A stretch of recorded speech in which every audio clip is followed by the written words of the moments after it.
Assalamualaikum warahmatullahi wabarakatuh. Alhamdulillahi rabbil alamin wa bihi nasta'in ala umurid dunya waddin. Asyhadu an la ilaha illallah al-malikul haqqul mubin wa asyhadu anna Muhammadar Rasulullah shadiqul wa'dil amin. Allahumma salli wa sallim ala nabiyyina Muhammadin wa ala alihi wa sahbihi ajma'in, amma ba'd.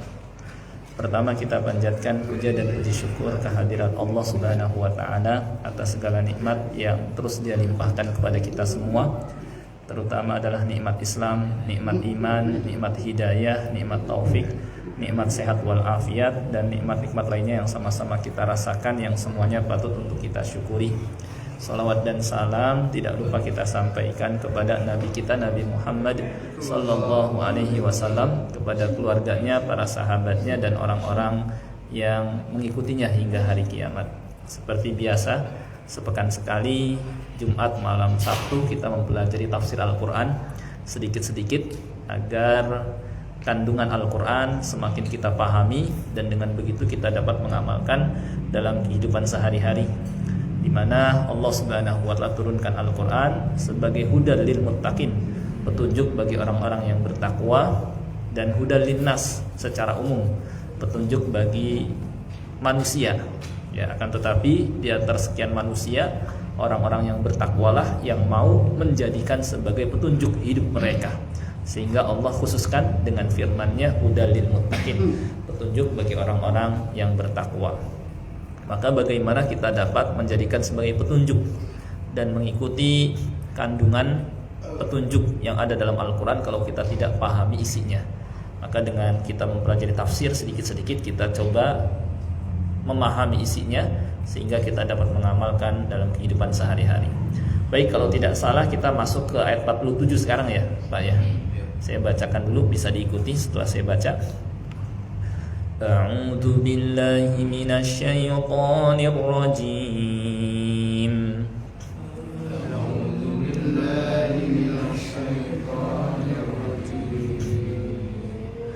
Ya bani Israil adhkuru ni'mati allati an'amtu 'alaikum. Ya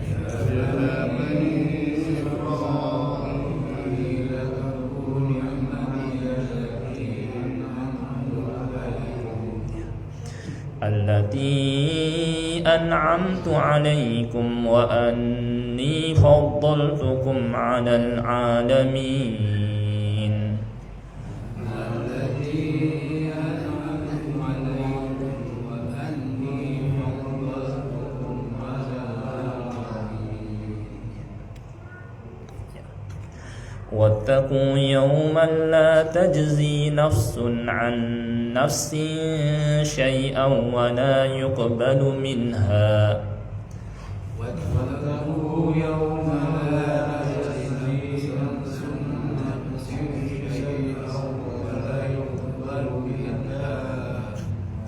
wa la yuqbalu minha syafa'atun wa la yu'khadhu minha 'adlun wa la hum yunsarun.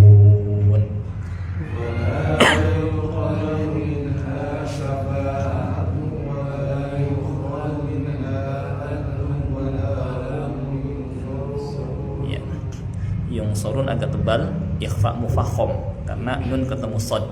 Wala hum yungsorun gitu ya. Wala hum yungsorun gitu ya.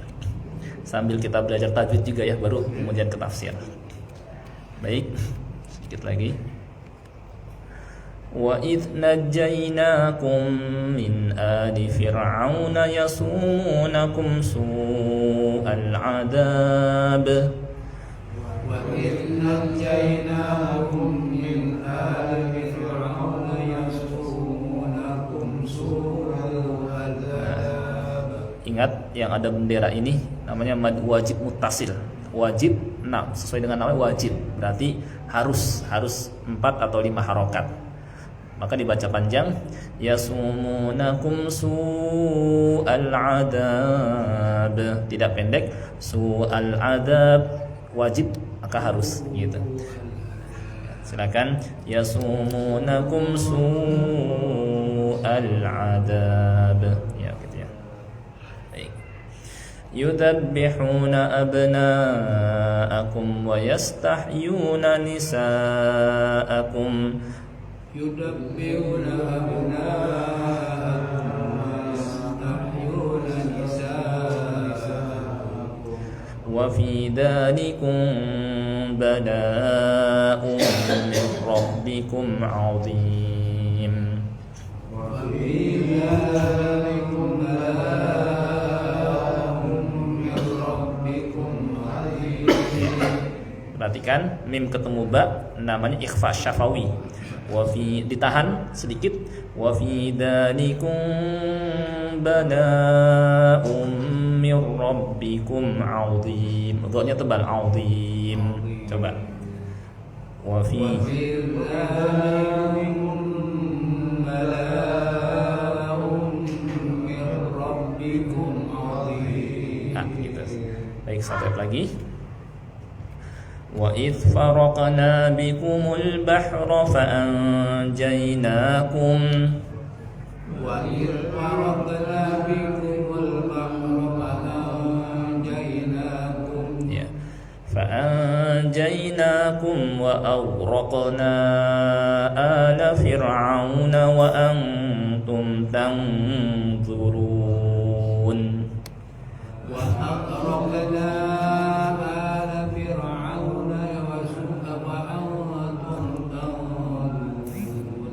Baik, cukup segitu aja. Sekarang kita pelajari kandungannya. Ya. Baik, selanjutnya Allah Subhanahu wa taala di ayat ini kembali mengarahkan firman-Nya kepada Bani Israel. Di mana kita tahu di Madinah ketika itu banyak orang-orang Yahudi. Ada Yahudi Bani Qainuqa, ada Yahudi Bani Nadir, dan ada Yahudi Bani Quraidah. Ya, maka dengan ditujukan kepada mereka firman-Nya ini, ya, diharapkan mereka sadar, ya, dengan disebutkan bahwa mereka adalah keturunan Israel, ya, Nabi Yakub alaihissalam. Ya, seharusnya mereka beriman, ya. Seharusnya mereka tunduk sebagaimana Israel atau Nabi Yakub alaihissalam. Demikian pula mereka ya nanti disebutkan ketika mereka berbangga bahwa mereka memang di zaman mereka dulu sebagai umat terbaik di zaman mereka. Tapi setelah datang umat Nabi Muhammad SAW, maka umat Nabi Muhammad SAW sebagai umat terbaik. Kuntum khairu ummah, kata Allah. Kalian adalah umat terbaik. Ya. Nah, di ayat ini dan setelahnya Allah Subhanahu wa taala kemudian nanti akan menerangkan bagaimana keadaan nenek moyang mereka dulu, ya, keadaan mereka nenek moyang mereka dulu yang banyak melakukan pelanggaran-pelanggaran, ya, yang tadinya mereka bangga merasa dirinya keturunan, ya, Nabi Yakub alaihissalam dan merasa diri mereka sebagai umat terbaik, ya, maka dengan disebutkan bagaimana kekurangan nenek moyang mereka, ya, banyak melakukan pelanggaran, ya, mudah-mudahan mereka nggak terlalu pede, nggak terlalu bangga, ya. Firman Allah Subhanahu wa taala, ya, kita lihat dulu di sini ada Ibnu Katsir menjelaskan. Allah Subhanahu wa taala mengingatkan mereka terhadap nikmat-nikmatnya yang dahulu kepada nenek moyang mereka dan pendahulu mereka, di mana mereka dilebihkan di atas umat-umat yang lain di zaman mereka, ya. Di antaranya banyak para rasul diangkat dari kalangan mereka. Makanya rasul banyak di kalangan Bani Israel. Ya, Nabi Musa, dari mulai Nabi Yakub, Nabi Yusuf, Ayub, Syuaib, Musa, Harun, Dzulkifli, Ilyas, rata-rata Nabi Isa alaihissalam, ya, rata-rata dari kalangan Bani Israel. Selain Nabi kita Muhammad SAW dari keturunan Nabi Ismail bin Ibrahim, ya. Yaitu dengan diangkatnya para rasul dari kalangan mereka dan diturunkan juga kitab-kitab kepada mereka, dan Allah pun pilih mereka, wa faddalnahum 'alal 'alamin, dan Allah lebihkan mereka di atas, ya, ala ilmin alal alamin, wahtarnahum ala ilmin alal alamin, dan kami pilih mereka ya dengan pengetahuan kami di atas bangsa-bangsa yang lain di zaman mereka dulu. Ya. Nah, kemudian firman Allah Ta'ala, ya bani Israil dzkuru ni'mati allati an'amtu 'alaikum. Wahai bani Israil, ingatlah nikmatku yang telah aku berikan kepadamu. Ya.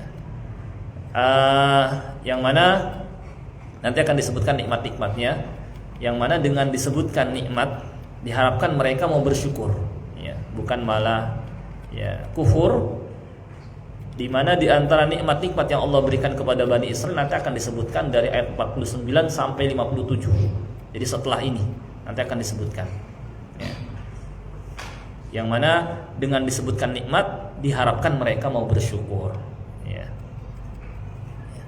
An'amtu 'alaikum wa anni faddaltukum 'alal alamin, dan aku telah melebihkan kamu dulu pada masa itu di atas umat manusia yang lain. Kita lihat Bani Israil ya, yang telah diberi rahmat oleh Allah dan dilebihkan dari segala umat adalah nenek moyang mereka yang dulu di zaman Nabi Musa alaihissalam. Ya. Termasuk diantaranya adalah tadi banyaknya para nabi dari kalangan mereka, dan kepada mereka diturunkan juga kitab-kitab seperti Taurat dan Injil dan Zabur. Ya. Bani Israil diberikan kelebihan oleh Allah Subhanahu wa taala di masa Nabi Musa alaihissalam saja.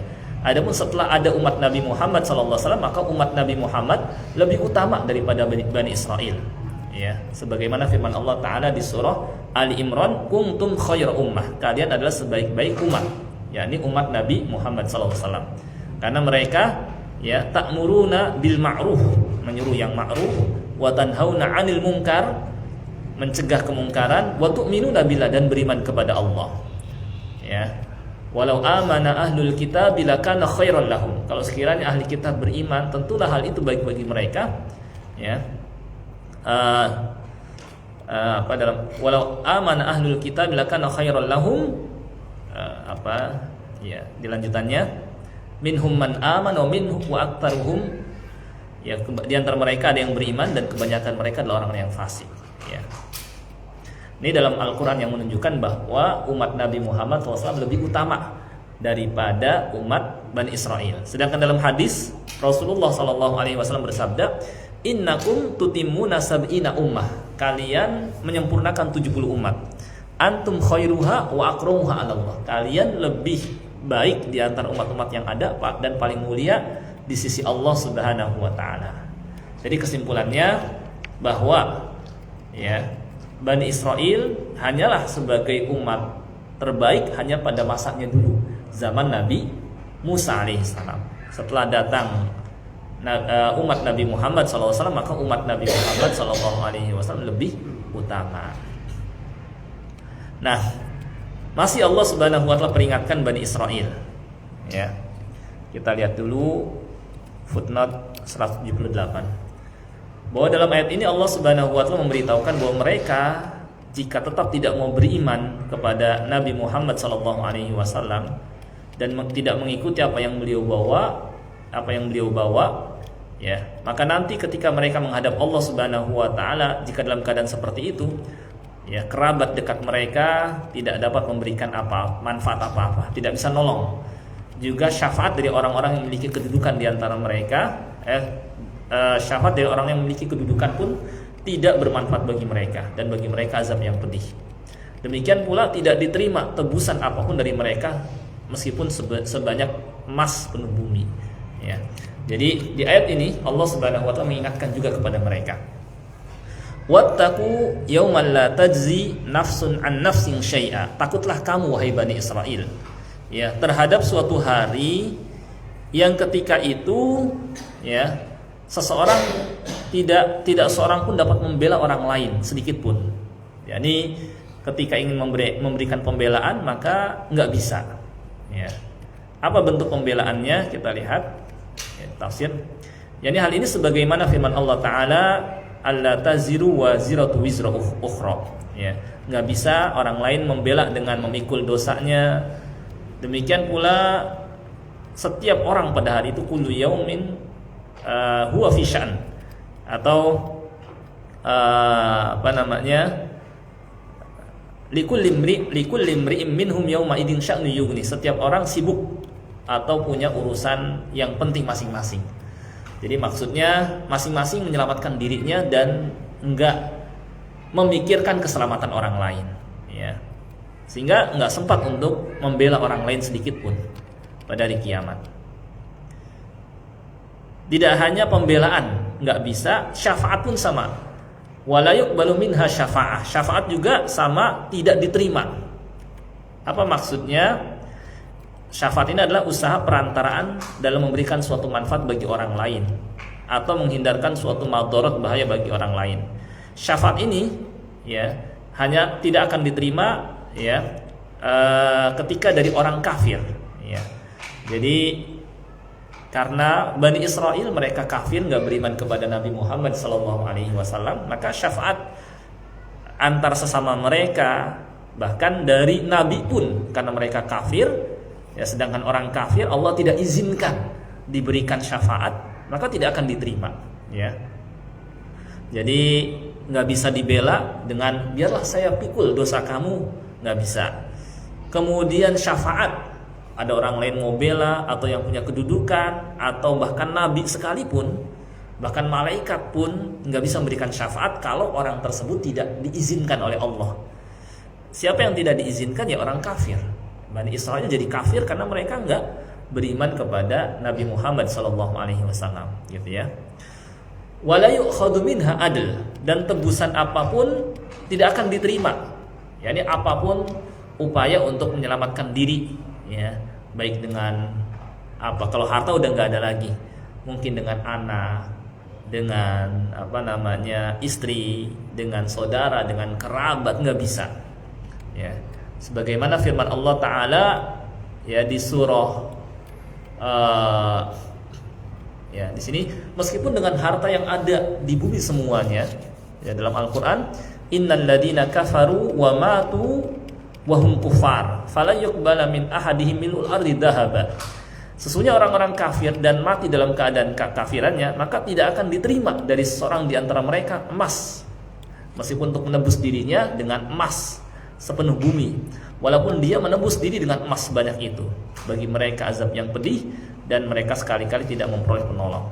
Bahkan di surah Al-Ma'arij Allah tegaskan, yawadul mujrimu law yaftadi min adzabi yaumi idzin bibani.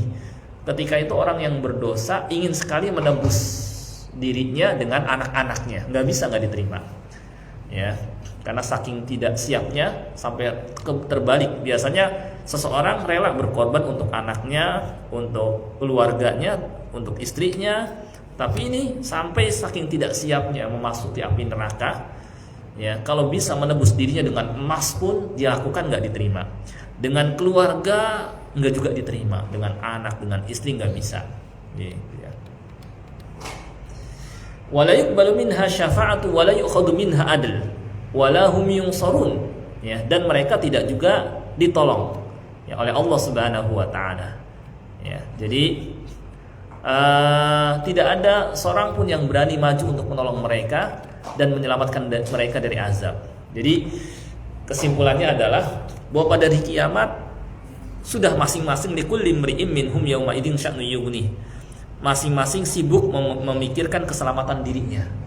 Bahkan Nabi saja ketika itu, apalagi ketika melintasi sirat, perhatiannya ada keselamatan dirinya, ya, sampai disebutkan para nabi ketika melintasi sirat mengatakan Allahumma salim, Allahumma salim, karena perhatiannya ketika itu semua keselamatan dirinya, ya.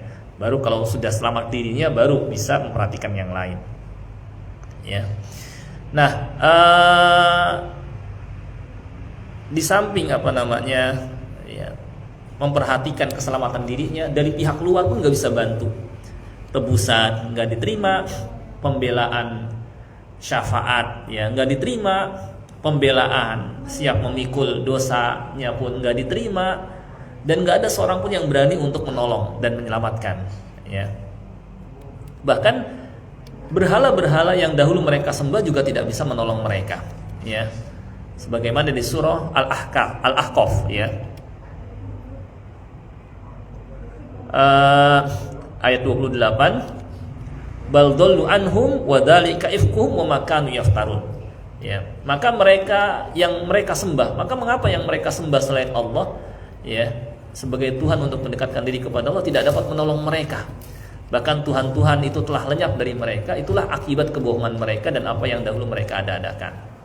yakni hilang dari mereka. Atau di sini walahum yungsarun, ya. Sedangkan firman Allah, dan mereka tidak akan ditolong, menurut Ibnu Jarir At-Tabari, bahwa mereka pada hari kiamat tidak akan ditolong oleh seorang penolong pun. Bahkan tidak akan diberikan syafaat oleh seorang pemberi syafaat, dan tidak diterima dari mereka satu tebusan pun. Ketika itu tidak ada lagi keterpihakan dan telah lenyap sogokan maupun syafaat.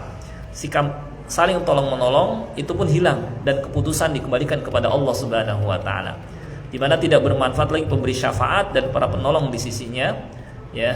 Kemudian Allah memberikan balasan keburukan dengan keburukan yang semisalnya, dan membalas kebaikan dengan balasan yang berlipat ganda, dan seterusnya, ya.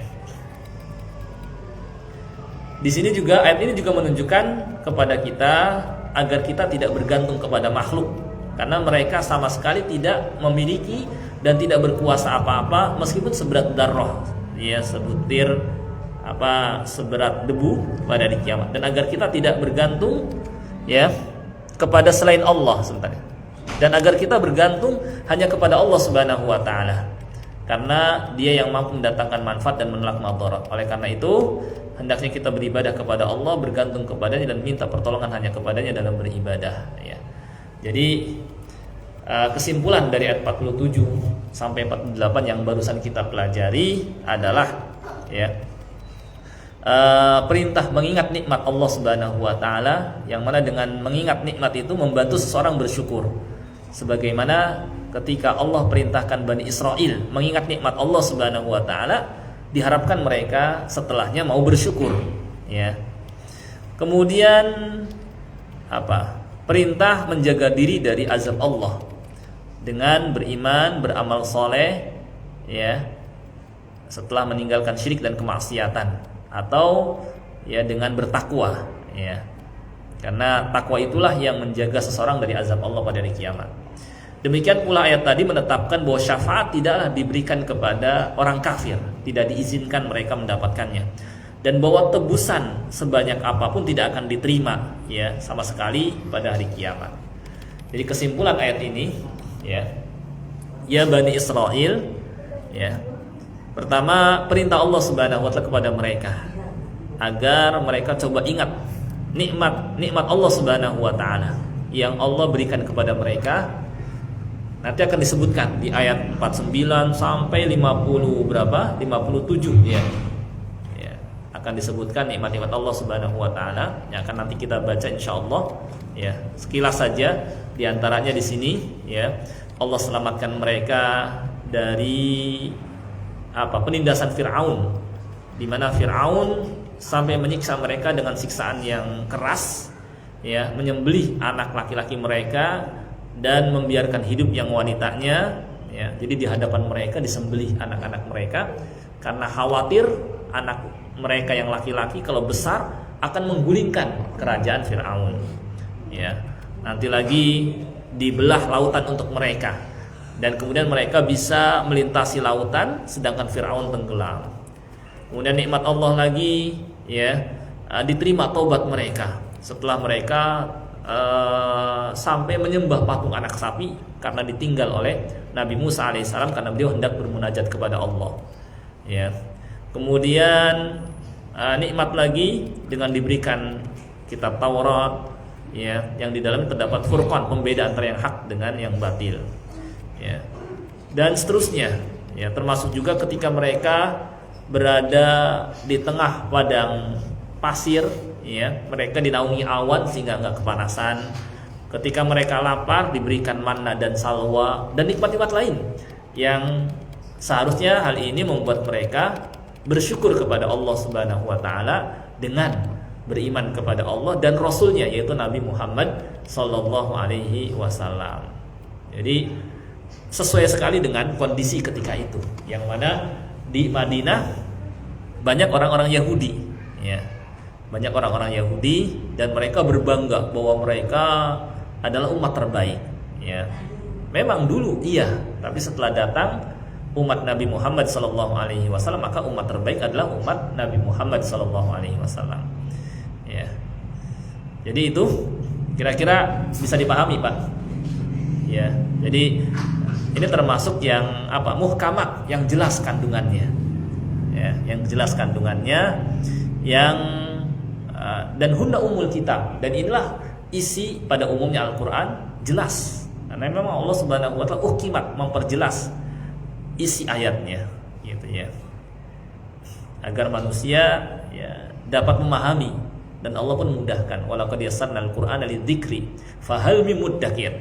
Kami sudah mudahkan Al-Qur'an untuk dipelajari. Maka adakah orang yang mau ngambil pelajaran? Jelas kalau ini ya. Nah, untuk memperlengkap pembahasan, kira-kira mungkin ada faidah lainnya. Ada yang dapat diambil ya, Pak Bambang nih. Biasanya ada yang baru-baru. Gimana?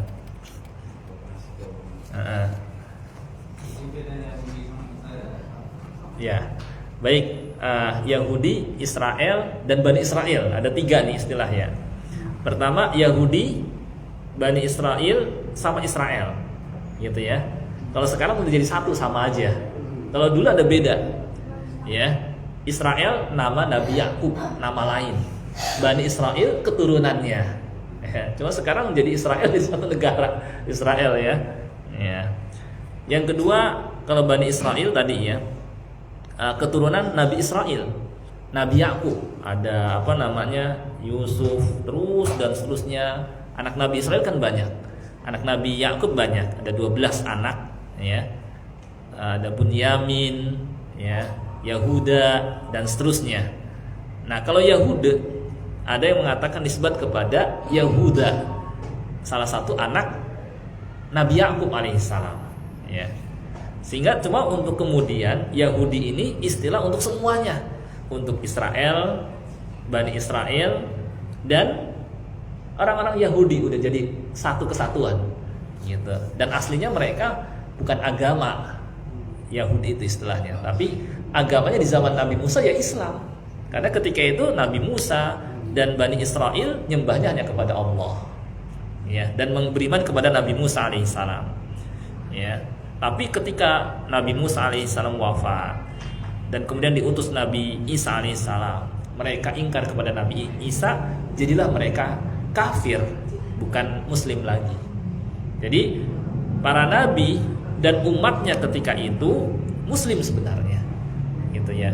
Nabi Isa alaihissalam dan umatnya pun ketika itu muslim.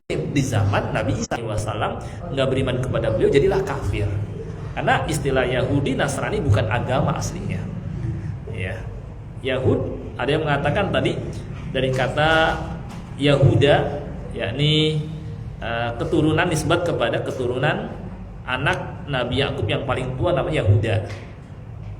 Yang kedua, karena mereka yatahawadun di hadapan Haikal Sulaiman ketika sholat sambil goyang-goyang, yakni yataharraka, sehingga disebut Yahudi.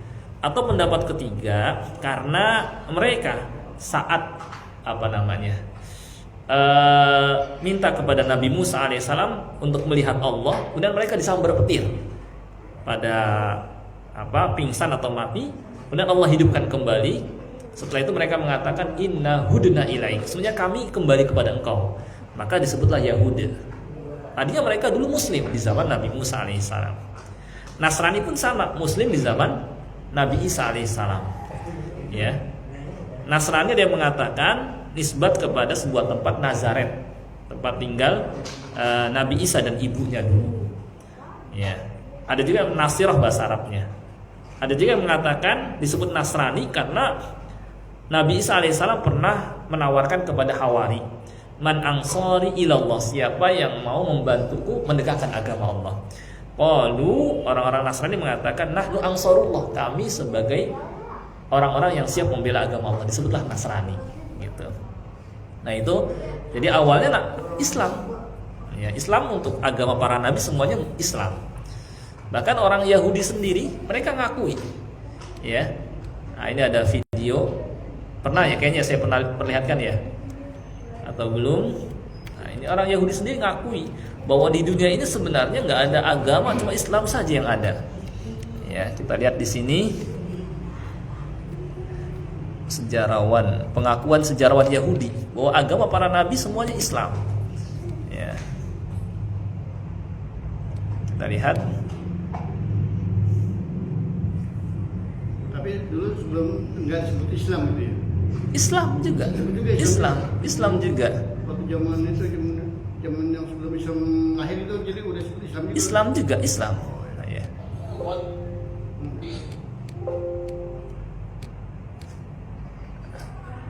Ketahan ini.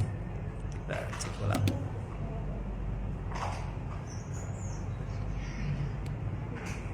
Open with. Oke, ini deh.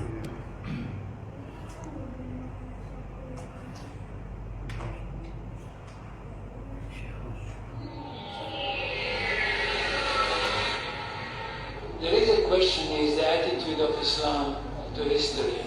And in fact, what we find, the basic attitude is that all history is in fact an Islamic history. That means that all the major figures of history basically are Muslims. From Adam down to our own time. So if the Jews or the Christians are demanding something and basing it on the fact that there was a king called Solomon or a king called David or a prophet called Moses or Jesus, then of course what they are doing, they're saying something which is not true, or in fact they don't know that all these figures were basically Muslim figures. They were, in fact, since the creation of the world, there's only one religion, this is the religion of Islam. So if anybody says, look, there is a place which is connected with Solomon, and that's the place where the Temple of Solomon stood, a true Muslim would tell you, yes, absolutely right, but don't forget that Solomon was a Muslim. And David was a Muslim, and Abraham was a Muslim, and Isaac was a Muslim, and Jesus was a Muslim. This is what I mean by the Islamization of history.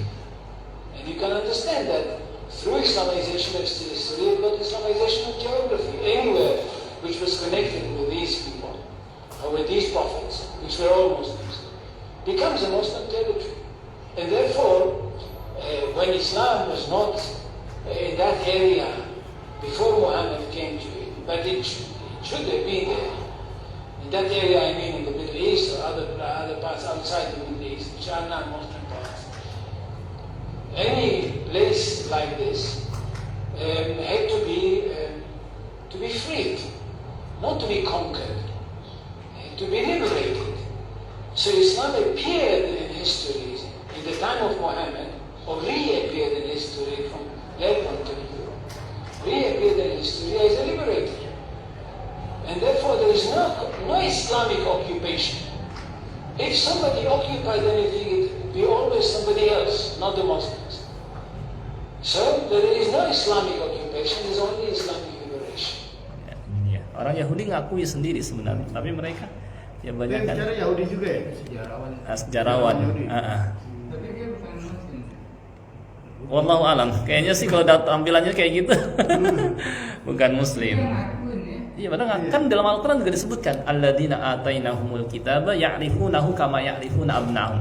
Orang yang kami berikan kepada mereka Alkitab Taurat, mereka ngakui bahwa Muhammad itu mengenali bahwa beliau seorang nabi dan rasul seperti mereka kenali anak mereka sendiri. Saking apa jelasnya kenabian dan kerasulan Nabi Muhammad SAW.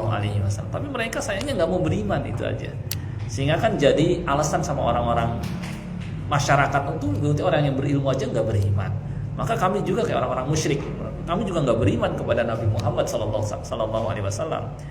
Gitu. Masih tertulis, iya masih tertulis di sana nama Nabi Muhammad SAW masih tertulis dalam bahasa Ibrani. Gitu. Ada bahkan pernah mungkin suatu semua dipungkiri semua ya. Iya, orang. Nah karena mereka istilahnya mengingkari di atas ilmu, maka akhirnya mereka dimurkai oleh Allah dan mendapat laknat. Sehingga sedikit sekali di antara mereka yang beriman. sedikit sekali. Nah, di zaman Nabi SAW yang beriman cuma berapa orang? Mengingkari di atas ilmunya sendiri. Di atas ilmu, tahu cuma ingkar. Beda dengan masyarakat mungkin awam yang mereka ingkar karena nggak tahu. Mereka lebih mudah kembali. Gitu.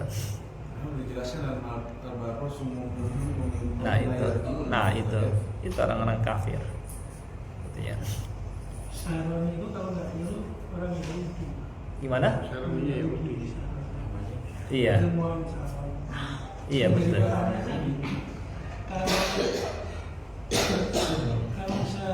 Kalau kita melihat Quran itu juga nggak pernah disebutkan Yahudi juga sih.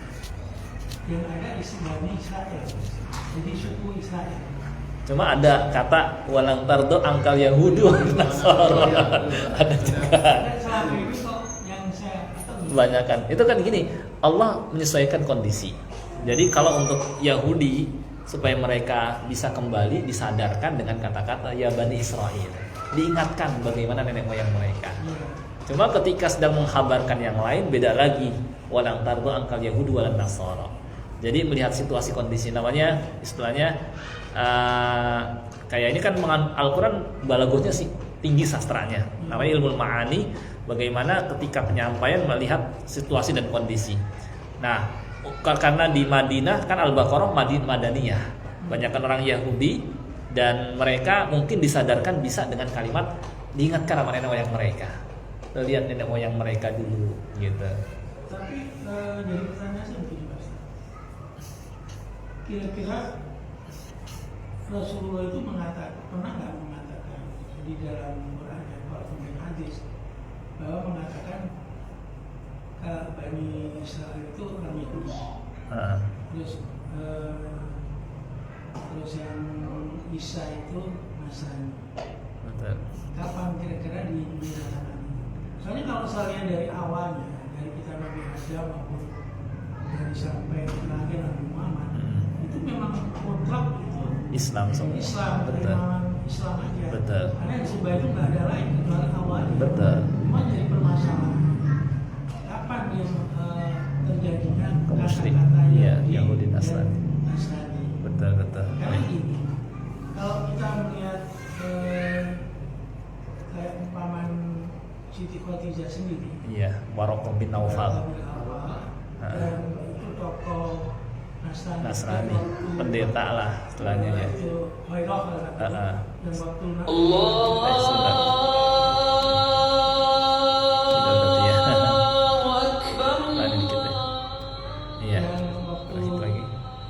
Rasulullah mau ke Islam, dia berdagang, itu sampai dia tahu, sampai itu betul. Sampai cerita. Buhairah secara tidak langsung dia tahu tentang Islam itu sendiri. Betul. Ada. Jadi intinya gini, Pak Bambang, karena waktu kita gini. Jadi Nabi SAW sudah menyebut mereka Yahudi dalam hadis begini. Walladzi nafsu Muhammadin biyadi. Demi Allah yang nyawa Nabi Muhammad di tangannya. Layas ma'ubi min hadhil ummah. Tidaklah umat akhir zaman ini mendengar tentang kehadiranku. Walam yu'min billadzi ursiltu bihi yahudiyyun wala nasrani. Baik dia Yahudi maupun Nasrani. Itu kata-kata itu. Berarti mereka sudah disebut oleh Nabi Yahudi, oleh Nabi SAW Nasrani. Gitu. Jadi sudah ada kata-kata itu. Summa lam yu'min billadzi ursiltu bihi. Kemudian tidak beriman kepada risalah yang aku bawa. Illa kana min ashabin nar, kecuali termasuk penghuni neraka. Dan jadilah mereka kafir karena setelah datang nabi berikutnya enggak beriman, jadilah mereka kafir. Jadi sudah bukan muslim lagi kan kalau udah kafir. Nah, gitu. Jadi mereka atau mungkin gini Pak, dia biasa atau banyak nabi kan dilahirkan di Palestina. betul. Nah, terus apakah yang mengatakan Yahudi itu Musa si Fir'aun gimana saya juga karena Fir'aun kan adanya di Mesir, Betul. ya kan? Fir'aun adanya di Mesir. Terus saya sedangkan orang Yahudi dia mengungsi ke Kanaan betul, ke Mesir. Apakah yang mengatakan itu orang-orang yang untuk menamakan kayak mama di Jawa, oh ini aliran kebatinan, Betul.